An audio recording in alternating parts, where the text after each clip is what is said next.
Wife of WikiLeaks co-founder Julian Assange has gone head-to-head with former US National Security Advisor John Bolton in a very rare TV appearance. Bolton says Mr Assange deserves more than 175 years in prison for publishing classified material. This sparked a fiery response from Mrs Assange.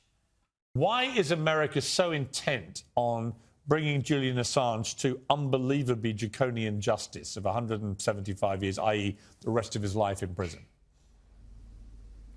Well, I think that's a small amount of the sentence he actually deserves. He's committed clear criminal activity. He's no more a journalist than the chair I'm sitting on. The information that he divulged did, in fact, put many people in jeopardy. It undercut the ability of the United States to have confidential diplomatic communications, not just with other foreign governments, but in many countries with dissidents, people who, even speaking to American diplomats, could find themselves in trouble.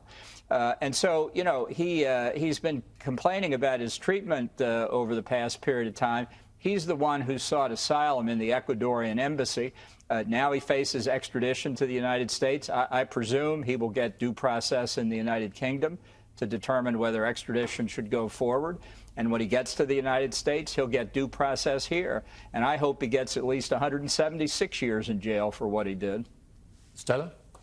Well, of course, Ambassador Bolton is kind of the ideological nemesis of Julian. He has, during his time for the Bush administration and later the Trump administration, sought to undermine the international legal system, ensure that the U.S. is not under the International Criminal Court's jurisdiction. And if it was, Mr. Bolton might in fact, be prosecuted under the ICC. He was one of the chief cheerleaders of the Iraq War, which Julian then exposed through these leaks. So he has a conflict of interest here. Ambassador Bolton? Well, that's ridiculous. I have an opinion. So does Assange's wife. I guess we both get to speak them. It's a good debate, both of them on split screens, as you can see there. Wonder what would happen if they were in the same room.